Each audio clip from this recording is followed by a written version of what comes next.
Karena kita tidak paham, kita kan mau kesepahaman nih. Fahami dulu diri Anda. Satu contoh lagi. Satu contoh lagi. Siapa yang dinamai kafir? Ada diskusi di kalangan ulama Syiah antara mazhab Abu Hanifah dan mazhab Syafi'i, atau bahkan antara Imam Abu Hanifah dan Imam Syafi'i. Imam Abu Hanifah berkata yang tidak salat kafir. Bagus. Imam Syafi'i berkata tidak, dia tidak kafir. Enggak, dia kafir. Lah, Imam Syafi'i bertanya, bagaimana caranya orang yang tidak salat ini, karena Anda katakan dia kafir, bagaimana caranya supaya dia masuk Islam lagi? Dijawab oleh Imam Abu Hanifah, dia ucapkan 2 kalimat syahadat. Terus kata Syafi'i, lah ini dia tidak pernah tinggalkan 2 kalimat syahadat, kenapa Anda suruh lagi dia mengucapkan? Jadi itu bukan kafir, itu muslim yang berdosa.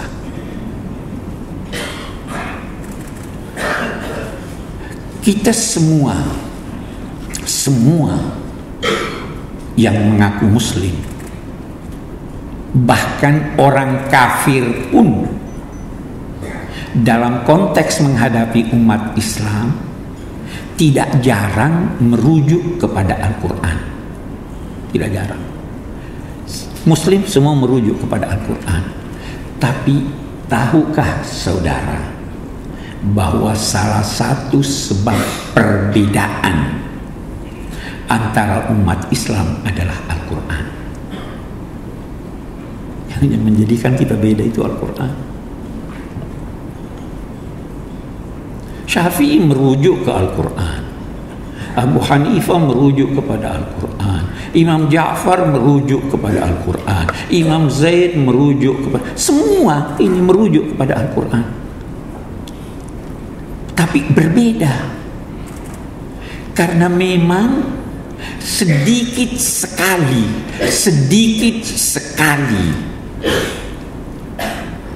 kesimpulan-kesimpulan yang diambil dari Al-Quran dan Sunnah itu yang pasti begitu. Lainnya itu kemungkinan. Kenapa kemungkinan? Kata Imam Asy-Syatibi yang Sunni Maliki itu ada 10 sebabnya. Ini kata dari Al-Quran, ini kata. Arti hakiki atau arti majazi? Yang berarti hakiki sudah beda dengan yang berkata majazi. Allah punya tangan. Yadullahi fawqa aydihim.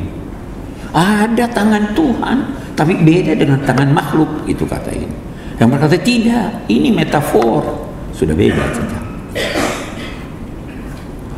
Ada sebab perbedaan lagi, rujukan kepada bahasa. Al-Masih, apa artinya Al-Masih? Apa dia terambil dari masaha mengusap atau dari saha berkeliling? Sudah beda. Ada persoalan i'rab. Wamsahu bi ru'usikum wa arjulikum atau wa arjulakum. Sudah beda lagi. Dua-dua merujuk kepada Al-Quran. Ada sisipan. Orang yang musafir itu boleh puasa atau tidak? Tidak boleh. Bagus, itu pendapat Syiah, Ja'fari. Tapi Sunni, kenapa? Dua-dua merujuk ke Al-Quran dan Sunnah. Wa man kana minkum maridan aw ala safarin fa iddatun min ayyamin ukhra. Sunni dia sisipkan karena dia mengukuhkan hadis. Man kana minkum maridan aw ala safarin walam yasum, dalam kurung. Semua merujuk, dan itu kemungkinan banyak sekali faktor. Hadis begitu juga. Ini riwayat Bukhari. Ada perawi-perawi Bukhari yang dianggap tidak cukup kuat oleh Imam Muslim. Kalau kita mau ambil semua ini lantas merujuk, oh itu mazhab ini begini. Tidak. Demikian juga di Syiah kan. Tidak semua apa yang di Al-Kafi menurut ulama Syiah itu sahih. Sebagaimana ulama sunnah berkata, tidak semua, jangankan yang di riwayat Ahmad, dalam sahih Muslim pun ada yang tidak sahih oleh sementara ulama Muslim, ulama sunnah. Yang penting dalam konteks kesepahaman ini kita bersatu dalam akidah. Dan ketika kita bersatu dalam akidah, tidak harus rumusannya persis sama, tapi yang penting kandungannya sama. Ya kan? Itu Syekh Muhammad Abduh berkata, rukun iman itu yang penting dua, percaya pada Allah dan hari kemudian.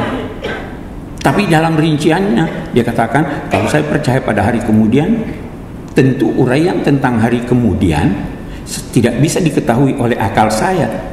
Itu saya ketahui melalui Rasul. Kalau begitu saya harus percaya Rasul. Rasul tidak mungkin mengungkapkannya itu melalui nalarnya, tetapi pasti dia disampaikan oleh malaikat. Kalau begitu saya harus percaya pada malaikat. Begitu seterusnya. Kita tidak terikat dengan rumusan, kita terikat dengan kandungan apa yang dirumuskan itu. Itu baru kita sepaham.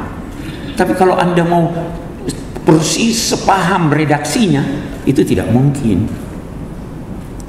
Nah, kalau kesepahaman ini sudah terjadi, itu mudah. Apalagi kalau kita merujuk ke ulama-ulama kita sekarang, baik yang Sunni maupun Syiah. Itu sebabnya dalam semua konferensi, pertemuan-pertemuan yang diadakan oleh berbagai ulama, mereka sepakat mereka. Sejak tahun 61 di Mesir sudah terbit apa yang dinamai dulu, pertama terbitnya Mausu'at Jamal Abdul Nasir Al-Fiqhiyah. Ada 8 mazhab yang masuk di situ. 4 mazhab Sunni yang terkenal, Malik, Syafi'i, Hambali, Abu Hanifah, Ahmad ibn Hanbal. Baru masuk Syiah Ja'fariyah, Al-Ibadiyah, Az-Zahiriyah, apalagi satu. 8 orang udah sepakat sejak dulu. Kalau ulamanya yang benar ya. Tapi ulamanya yang gagal, itu yang mengembus-embuskan. Saya kira itu yang dapat, saya tidak ingin berpanjang-panjang. Sekali lagi, semua pihak harus kembali kepada kesepakatan-kesepakatan yang selama ini sudah sangat baik diambil. Ada kesepakatan di Turki, ada kesepakatan di Saudi Arabia, ada kesepakatan di Qatar. Semuanya itu merujuk ke sana, dan kita harus mampu untuk menjelaskan kepada masyarakat kita, apalagi kepada orang-orang awam, bahwa sebenarnya kita bersaudara. Tidak perlu ada saling tegang. Sorga terlalu luas sehingga tidak perlu hanya memonopoli sorga untuk diri sendiri. Wassalamualaikum warahmatullahi wabarakatuh.